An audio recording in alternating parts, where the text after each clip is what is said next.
Alors, la dernière fois, j'avais donc expliqué un petit peu ou donné une liste de versets.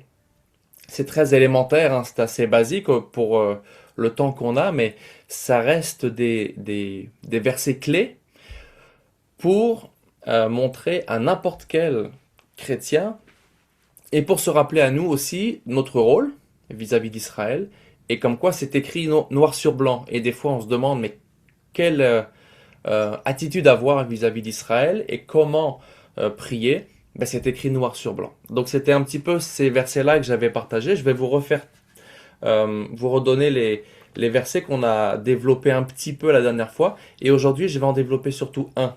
C'est un qui prend pas mal de place et que j'avais passé la dernière fois parce qu'il n'y avait plus le temps.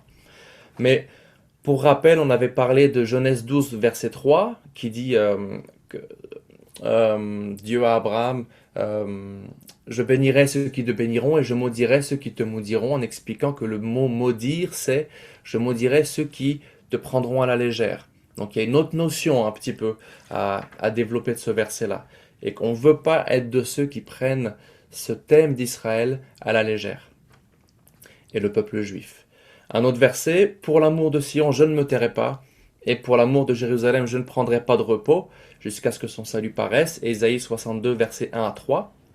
Puis ensuite, quelques versets plus loin, sur tes murs, Jérusalem, j'ai posté des gardes, qui ne se tireront ni jour ni nuit, et qui rappellent au souvenir de l'Éternel, Jérusalem justement. Donc on doit faire partie de ces gardes qui sommes conscients des temps. On parlait du chauffard il y a quelques minutes.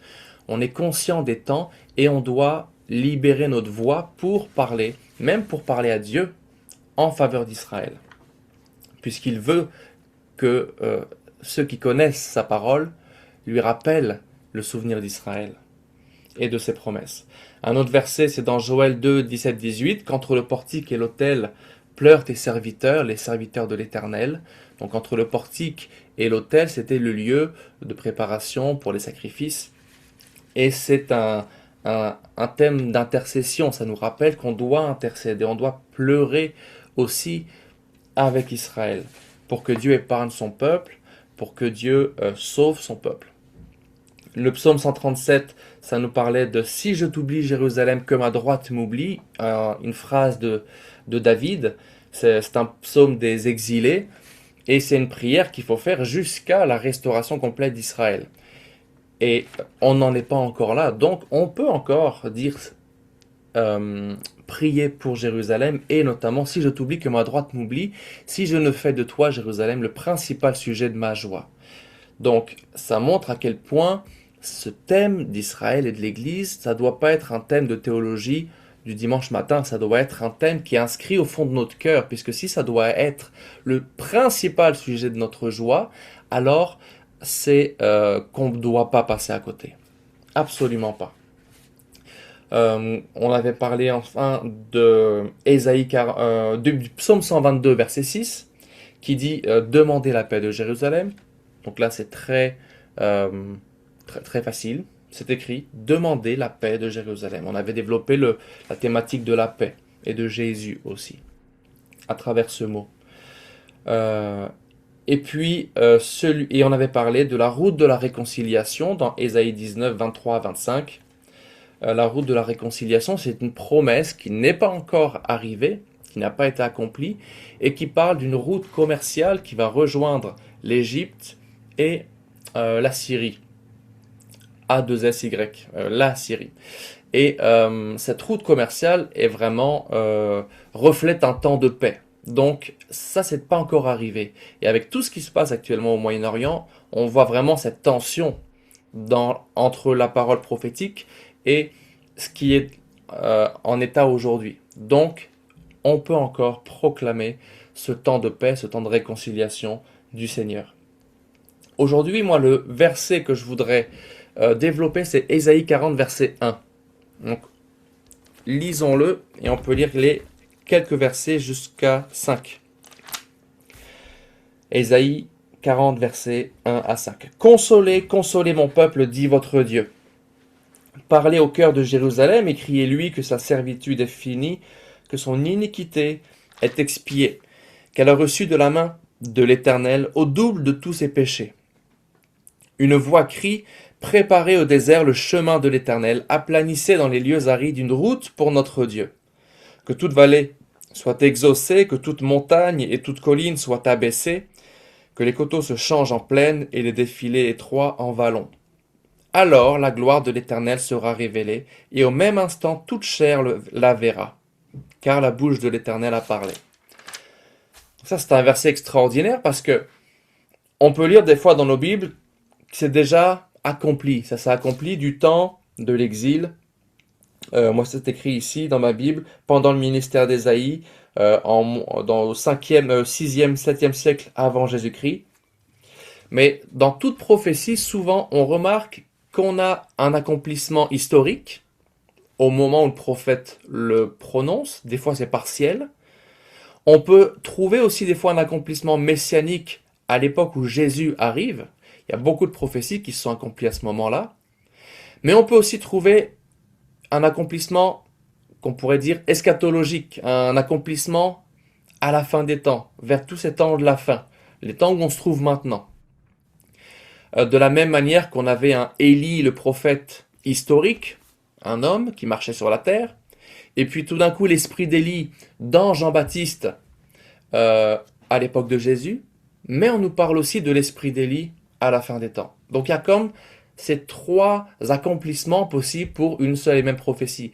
Et quand on connaît la puissance de Dieu, de la parole de Dieu, c'est pas étonnant de voir que toute parole de Dieu peut s'accomplir, se révéler ou se dérouler de manière différente à différentes époques. Donc, consoler mon peuple, pour moi, il y a quelque chose de très actuel. D'abord, comme je le disais la dernière fois très brièvement, le Seigneur parle, et c'est même un impératif, consoler. Il parle à quelqu'un qui est capable de lire ce texte-là, donc à un peuple qui connaît la parole de Dieu. Eh bien, ce peuple-là, il demande de consoler son peuple, Israël. Donc, à qui ça s'adresse? Ben, moi, je le crois personnellement, ça s'adresse à nous, l'Église. Consolez mon peuple, dit votre Dieu. Donc, notre Dieu, qui est aussi le Dieu d'Abraham, d'Isaac et de Jacob, le Dieu d'Israël, nous demande de consoler son peuple. En hébreu, c'est le mot nachamu, avoir compassion. Et ce que j'ai remarqué, d'abord, ça parle de tendresse. La compassion, il y a une tendresse. C'est pas une compassion, on va dire, désengagée. C'est un impératif qui dit parler au cœur de Jérusalem. On est déjà dans une intimité, donc il faut connaître, il faut aimer Jérusalem et parler avec tendresse à Jérusalem. Ça, c'est le terme qui est utilisé en hébreu. On remarque une chose, c'est que c'est écrit, et des fois on a du mal à comprendre cette expression, elle a reçu de la main de l'Éternel au double de tous ses péchés. Alors là, je vais vous dire une chose que j'ai réalisée il y a vraiment pas longtemps, parce que souvent je me suis dit, mais pourquoi Seigneur, c'est pas juste? Pourquoi au double de ses péchés?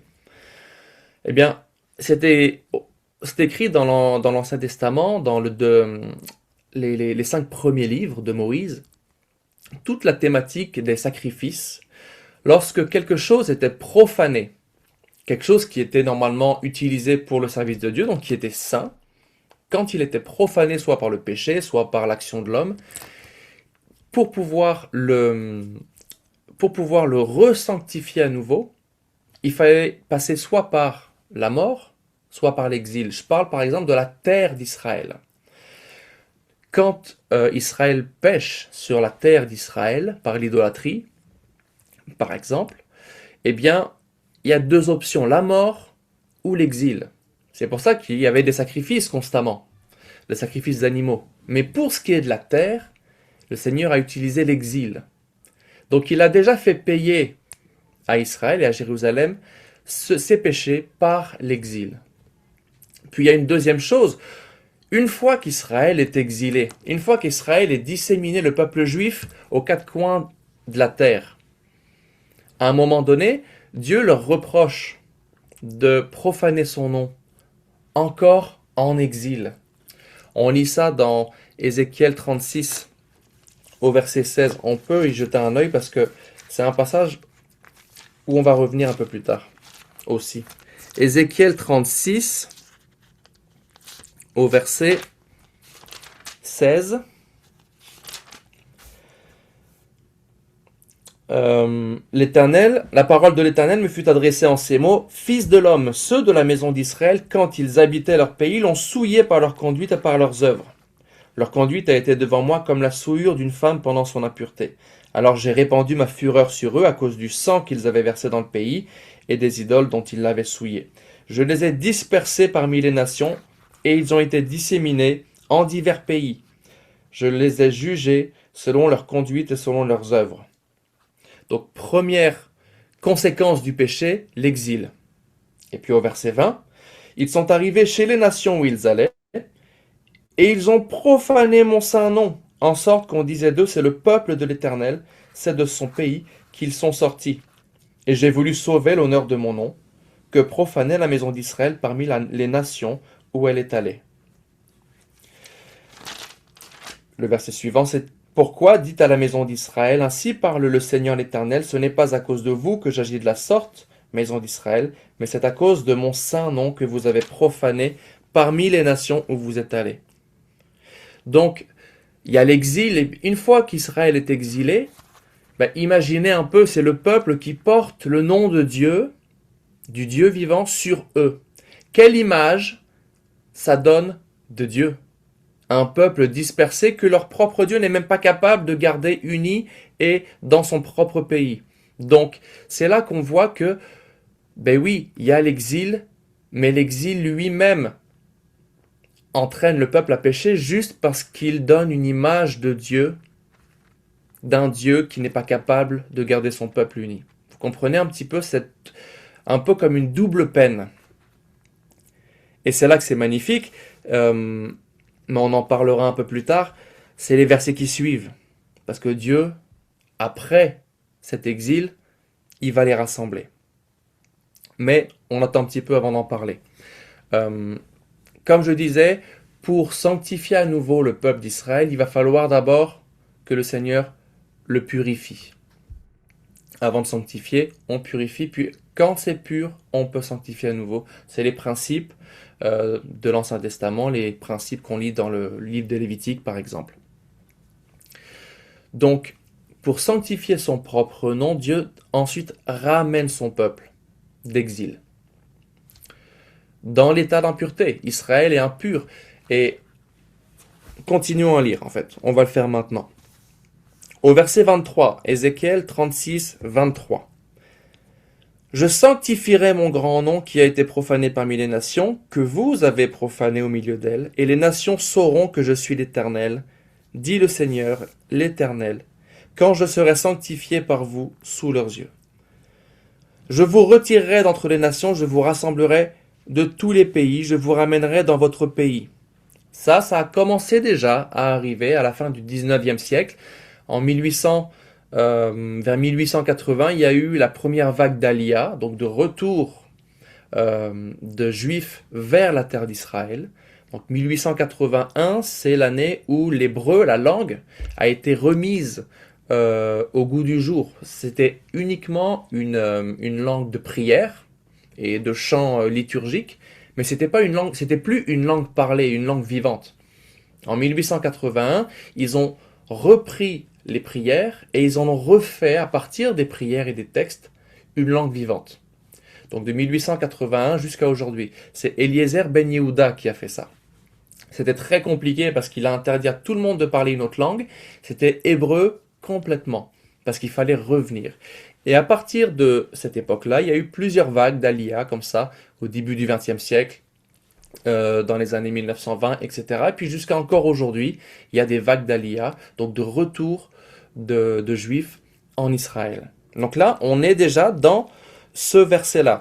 Là, je pense à ce verset, mais j'ai plus la référence, où Dieu dit qu'il enverra d'abord des pécheurs pour ramener son peuple. Donc c'est quelque chose d'assez calme et gentil. Et en effet, il y a des associations chrétiennes qui vont chercher des juifs et qui les aident, qui les ramènent, comme par exemple Exobus ou d'autres projets, Ebenezer, des organisations qui participent à, à l'Aliyah. Mais la partie d'après, c'est qu'une fois que les pêcheurs seront passés, ce sera le temps des chasseurs. Et là, ça va plutôt être une, euh, une ambiance difficile pour les juifs dans le monde entier qui vont se sentir tout d'un coup forcés, parce que ça devient trop dangereux, forcés à revenir. On n'est plus sur les pêcheurs, on est maintenant sur les chasseurs. Et pourquoi je dis ça? Parce que on y est en fait là. On est justement dans ces prophéties qui sont en train de s'accomplir. Le Seigneur est en train de rassembler d'abord, mais dans un état d'impureté.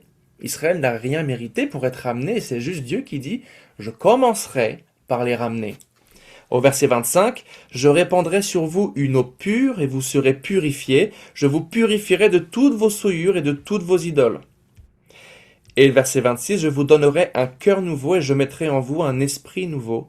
J'ôterai de votre corps le cœur de pierre et je vous donnerai un cœur de chair. Je mettrai mon esprit en vous et je ferai en sorte que vous suiviez mes ordonnances et que vous observiez et pratiquiez mes lois. Vous habiterez le pays que j'ai donné à vos pères, vous serez mon peuple et je serai votre Dieu. Aujourd'hui, on peut dire qu'on se situe entre le verset 25 et le verset 26, parce que le Seigneur est encore en train de ramener Israël, mais aussi il y a une église messianique qui se lève en Israël, mais aussi dans le monde entier, donc une église de juifs qui reconnaissent en Yeshua leur Messie. Donc on est déjà sur ce verset 26, on est en cours de verset 26, où il dit qu'il mettra en vous un esprit nouveau. Je mettrai mon esprit en vous. Parce que le seul moyen de pouvoir plaire à Dieu, mais c'est par la foi, bien sûr, et par son esprit. Donc, la bénédiction, justement, c'est que le Seigneur va répandre son esprit. Et on attend ce moment parce qu'on le sait. Paul le dit dans Romains 11, quand la plénitude des nations sera arrivée, donc quand toutes les personnes, les croyants des nations sera arrivé, alors tout Israël sera sauvé. Et quand tout Israël sera sauvé, Paul dit quelques versets plus tôt, ce ne sera pas juste une bénédiction pour le monde, ce sera carrément comme une résurrection, comme la vie de la mort à la vie. Donc la promesse de Dieu est énorme et je pense qu'on n'a rien vu aujourd'hui encore de ce miracle de résurrection. Alors, très intéressant. Ésaïe 41, donc je reviens à consoler mon peuple. Dans la version de la Septante, la version en grec, c'est une version qui a été écrite avant Jésus. Dans cette version, le mot nachamou, consoler, c'est parakalité. Parakalité, j'ai trouvé ça assez intéressant, parce que de ce même mot est dérivé un mot qu'on connaît très bien, le paraclet. Ça veut dire, dans le Nouveau Testament, le consolateur. C'est le nom que porte le Saint-Esprit. Le consolateur. Et je trouve ça vraiment intéressant de faire le lien entre cet impératif de Dieu, consoler mon peuple, et le fait que ça nous renvoie dans le Nouveau Testament au rôle du Saint-Esprit, le rôle du consolateur. Ça veut dire qu'il nous donne, le Seigneur à nous, le même rôle que le Saint-Esprit. Notre rôle aux côtés d'Israël, c'est aussi celui que le Saint-Esprit a pour nous. Le rôle de l'Église est de consoler Israël. Mais ça ne veut pas seulement dire consoler. En grec, le mot paraclet, c'est le consolateur, c'est aussi l'intercesseur, c'est se faire l'avocat de quelqu'un. Dans l'épître de 1 Jean, le même mot il est utilisé pour Jésus vis-à-vis de nous, dans le sens où il est notre avocat. Ça veut dire se tenir aux côtés d'eux. C'est pour ça que ça prenait du temps d'étudier ce verset, parce qu'on voit à partir d'un impératif en hébreu, qui est traduit dans la Septante en grec, ça nous renvoie au Nouveau Testament, il y a tout un fil rouge, une continuité qui nous montre le rôle de l'Esprit. Parce que quand on s'adresse aux Juifs, on a souvent tendance à penser à l'évangélisation en leur prêchant Jésus. Mais une chose dont on se rend compte quand on est en Israël, c'est que c'est un mot, quand on prononce le nom Jésus, toutes les portes se ferment. C'est immédiat et ça peut même être assez violent. Mais il faut comprendre qu'il y a toute une histoire, il y a 2000 ans d'histoire de l'Église et de persécution derrière. Et lorsque l'Église a été créée au début du 1er siècle, avec les apôtres, il y a aussi eu des réactions du côté des rabbins et du côté juif. Et puis les deux ont cherché leur identité, ils ont commencé à se séparer, bien sûr. Et puis ils ont fait une route un peu parallèle, mais ils ont commencé aussi à se détester parce que il y avait une opposition. Et ça a duré 2000 ans ensuite. Le problème, c'est que quand on dit le mot Jésus aujourd'hui, les Juifs pensent croisade, pensent prosélytisme, et ça ferme les portes. Je donne un témoignage tout simple. Lorsque je suis arrivé en Israël en 2005, on a commencé par apprendre la langue, l'hébreu, dans une sorte de petite école qu'on appelle un ulpan. C'est une formation intensive à l'hébreu. Et on avait plein de Français avec nous qui faisaient leur aliyah. Ils étaient juifs et ils venaient d'arriver. Ils parlaient uniquement l'hébreu des prières, l'hébreu liturgique. Mais là, on apprenait l'hébreu courant. J'étais avec mes parents, on était 3. Et au début, on discute, tout se passe bien, on fait quelques semaines ensemble. Et puis tout d'un coup, lors d'une conversation, ça se manifeste, ça se révèle qu'on est chrétien. Et tout de suite, tout d'un coup, toutes les relations ont été cessées. Ça veut dire qu'on s'est retrouvés à 3 dans un coin de la classe et tous les autres dans leur coin, et puis personne avait vraiment de relation avec nous. En tout cas, on a senti un froid s'installer, c'était certain. Et qu'est-ce qui a changé par la suite? C'est de voir qu'on était là, et qu'on était là pour les aimer, pour les encourager, pour les ramener à leurs paroles, à leurs prophètes, à leurs promesses. Et eux savaient qui on était, puis on l'avait jamais caché.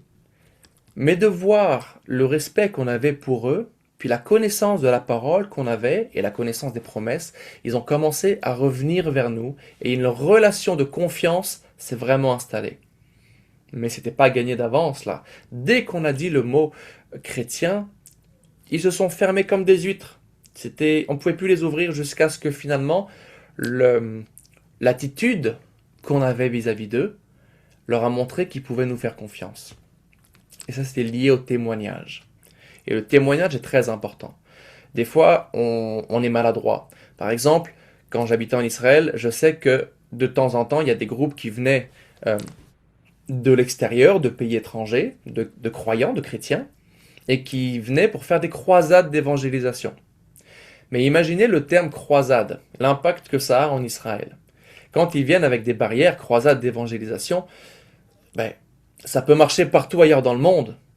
Mais dans ce contexte d'Israël, c'est clair que ça fait des dégâts. Donc ça crée des oppositions assez franches, il y a des lois qui sont votées aussi contre justement ces événements-là, donc ça a des conséquences. Donc c'est important quand on s'approche d'Israël et de ce sujet et du peuple juif d'avoir conscience de toute l'histoire qui est en arrière de nous. Donc ça nous amène à 2 Corinthiens 3, qui est un passage essentiel dans notre approche à Israël justement. 2 Corinthiens 3 au verset 14 à 18. L'apôtre Paul, il nous fait une révélation que je trouve passionnante.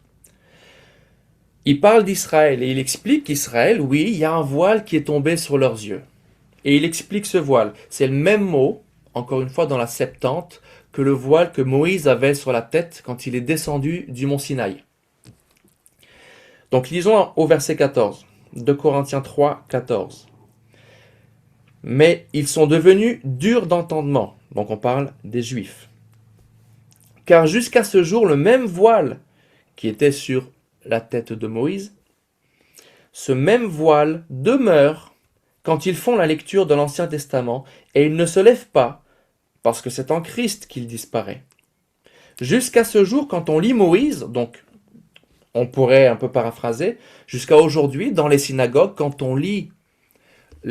les Juifs lisent les textes de l'Ancien Testament, et donc là, Moïse, c'est les 5 premiers, un voile est jeté sur leur cœur. Donc ils sont incapables de voir Jésus, vous savez, avec les pèlerins d'Emmaüs, lorsque Jésus parle de lui, à ces pèlerins, tout d'un coup leurs yeux s'ouvrent. Mais eux, les Juifs, sont incapables de ça, à cause du voile qui a été mis sur eux. Au verset 16, mais lorsque les cœurs se convertissent au Seigneur, le voile est ôté. Et pourquoi je parle de ce passage? Parce que souvent, on s'arrête ici. Et puis dans notre conception, quand on parle conversion, on pense Jésus. Lorsque les cœurs se convertissent au Seigneur, le voile est ôté. Mais qu'est-ce que Paul nous dit juste après? Et c'est le seul endroit où il fait cette précision. Il dit, mais le Seigneur, et parfois on peut lire, mais ce Seigneur, c'est l'Esprit. Ça veut dire que, qu'est-ce qui va permettre à Israël que ce voile soit ôté? C'est d'abord, premièrement, l'Esprit de Dieu. Pourquoi c'est important de comprendre ça? Parce que si vous parlez de Jésus, ils ne le connaissent pas. Si vous parlez même de Yeshua, en Israël, ils ne le connaissent pas. Pour eux, c'est une icône sur une croix dans des tableaux du Vatican, des églises catholiques. Ça, c'est Jésus pour eux. Mais l'Esprit, c'est un personnage, si on peut dire ça comme ça, de l'Ancien Testament qu'ils connaissent très bien. L'Esprit de Dieu, c'est une réalité qui pour eux existe du début de la Genèse jusqu'à la fin de leur texte, des Écritures. Donc, c'est pas du tout quelque chose dont ils ont peur. C'est pas un sujet qu'ils méconnaissent. Au contraire, c'est un sujet qu'ils ont entendu toute leur vie. L'Esprit de Dieu. Et là, Paul, en nous parlant justement du voile sur Israël, nous précise que c'est lorsque les cœurs se tournent vers le Seigneur que ce voile est ôté. Or, le Seigneur, c'est l'Esprit. Et là où est l'Esprit du Seigneur, là est la liberté. Finalement, le verset 18, il conclut, « Nous tous, dont le visage découvert reflète la gloire du Seigneur. » Parce que nous tous, il parle à des chrétiens, là Paul, on a accès à la gloire de Dieu. On n'est plus limité par ce voile. Quand on lit la parole de Dieu, on peut voir la gloire de Dieu se manifester dans nos vies. Donc nous tous, notre visage est découvert, on peut voir la gloire de Dieu et même on peut la refléter. Nous sommes transformés en la même image, de gloire en gloire, par le Seigneur, l'Esprit. Deuxième fois qui précise, qu'est-ce qui nous permet d'accéder à la gloire de Dieu? C'est vraiment l'Esprit, le travail, l'œuvre de l'Esprit de Dieu. Donc, je veux faire quand même une précision. Jésus, Yeshua, c'est écrit au verset 15, au verset 14, que c'est en lui que le voile disparaît. Qu'est-ce que ça signifie? C'est uniquement lorsqu'on est dans le cadre de la nouvelle alliance, en Jésus-Christ, qu'on peut participer à la gloire de Dieu et voir la gloire de Dieu. Israël, qui ne croit pas, qui ne reconnaît pas en Jésus son Messie, n'a pas accès à cette gloire aujourd'hui. Ça va arriver, et on l'a lu dans Ézéchiel 36 tout à l'heure, qu'à la fin, je l'ai écrit quelque part, que la gloire de... Ah non, c'est dans Ésaïe 40. Ah oui, c'est la fin de consoler mon peuple, au verset 5. Alors la gloire de l'Éternel sera révélée. Qu'est-ce que le Seigneur y veut pour nous et pour son peuple? C'est la révélation de sa gloire. Et donc l'accomplissement de toutes ses promesses, de son œuvre de rédemption complète. Ce qu'il veut, c'est aller jusqu'à la plénitude des nations et le salut complet d'Israël. Romains 11. Donc, Paul précise vraiment que c'est l'Esprit qui donne la révélation. C'est une clé quand on prie maintenant pour Israël, parce qu'il faut pouvoir l'utiliser maintenant, cette connaissance-là. Comme je disais, l'Esprit est une réalité vivante pour les Juifs dans le monde entier. Tout au long des Écritures, ça parle de lui. C'est lui qui change les cœurs. Il y a écrit que c'est l'Esprit de Dieu qui vient changer les cœurs de pierre en cœurs de chair, donc qui rend les cœurs sensibles. C'est aussi l'Esprit de Dieu qui va les rendre capables d'obéir, de comprendre et d'obéir au commandement de Dieu. Ça, c'est une promesse que Dieu donne à Israël. Alors, je regarde où j'en suis. Ok. Nous, on est un peuple qui ne sommes plus couverts par un voile. Quel est notre rôle? De quelle manière on peut maintenant participer à cette révélation pour Israël? En priant, d'abord en ramenant ces promesses qu'on connaît, qu'on lit dans les prophètes à Israël, en leur rappelant. Les consolateurs, on disait, comme le Saint-Esprit, ce sont aussi les intercesseurs, ce sont aussi ceux qui font l'avocat ou qui se tiennent aux côtés. Se tenir aux côtés de quelqu'un, c'est simplement des fois donner une parole d'encouragement. Une promesse de Dieu de restauration, c'est une parole d'encouragement. Bien plus qu'une parole, c'est une promesse de Dieu qui n'est pas encore arrivée à son terme et qui va arriver. Notre rôle, c'est de connaître la parole de Dieu pour pouvoir la libérer par nos bouches, en la partageant à nos amis juifs. On doit connaître la parole, l'esprit de la parole. On doit connaître toutes les promesses et les prophéties. Parce que ces paroles ont le pouvoir, la puissance. C'est pas dans le texte en tant que tel, c'est dans l'esprit qui est derrière l'esprit de la parole. Il y a cette puissance de consolation. Pour participer à l'œuvre de révélation de l'esprit sur Israël, qu'est-ce que je veux dire par là? Pour qu'Israël comprenne qui est son Messie, ils ont besoin de comprendre leurs promesses. Et pour comprendre leurs promesses, il faut les ramener à l'esprit de la parole, à l'esprit de Dieu. C'est lui qui va ouvrir leurs yeux. Dans Ézéchiel 37, donc un chapitre plus loin, ça parle de la vision des eaux desséchées. Et là, il y a écrit « Dis à l'esprit, souffle ». Encore une fois, tout ce travail qui est en train de se faire, parce que Jésus, il règne, mais il est au ciel.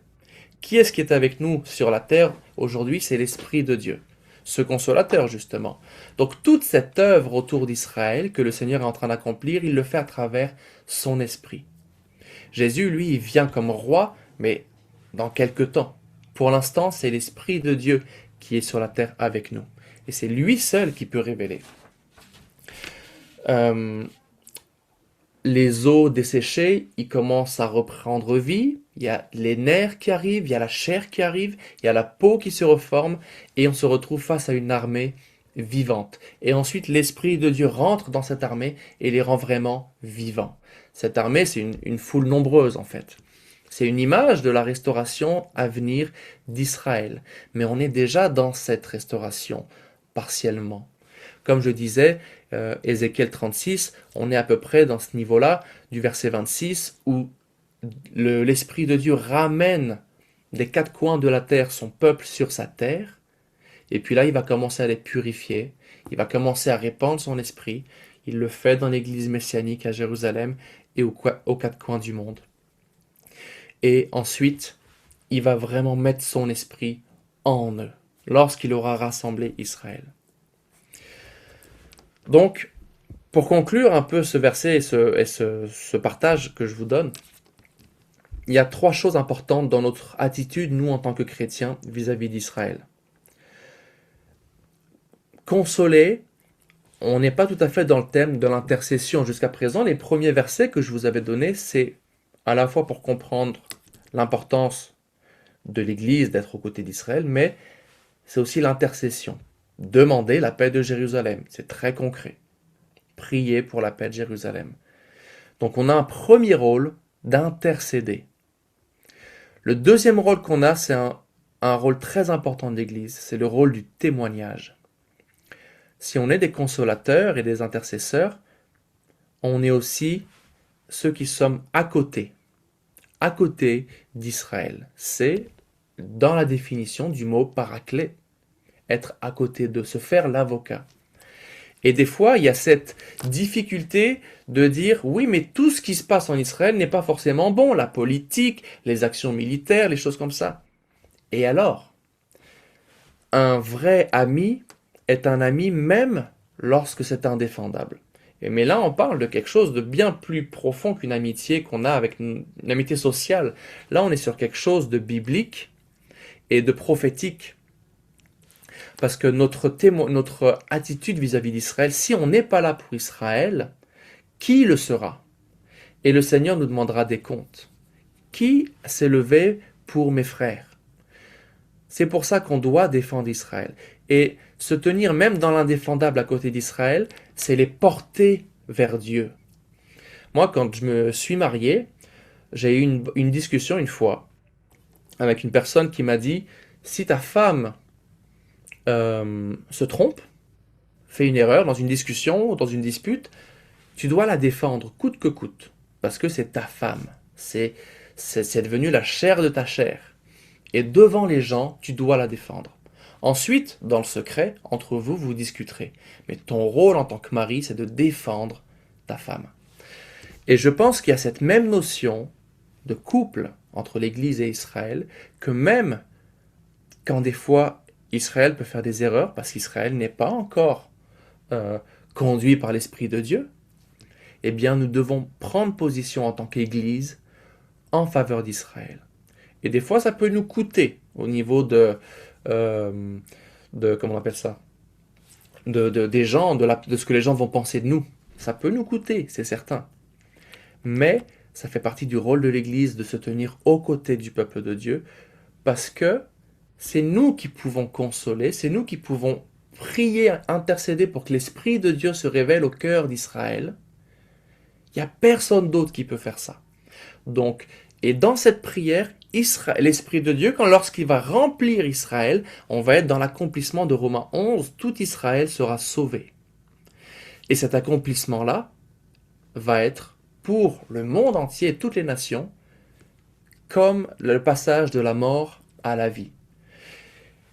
On est clé, on est à un point clé, et notre témoignage et notre attitude vis-à-vis d'Israël est essentielle pour que Dieu libère sa gloire en Israël et ensuite dans le monde. On ne peut pas juste attendre la gloire de Dieu sans prier pour Israël et sans prier que le Seigneur se révèle à son peuple. Si on l'ignore, en fait, on n'arrivera jamais à l'aboutissement de Romains 11 et on n'arrivera jamais à ce passage de la mort à la vie. C'est pour ça qu'il y a c'est terrible que l'Église ne prie pas suffisamment pour Israël. Parce que le salut d'Israël sera notre bénédiction, sera la révélation de la gloire de Dieu. Israël dans son peuple, sur sa terre, et Dieu qui marche au milieu d'eux. C'est la promesse qu'on attend, c'est la promesse qu'on doit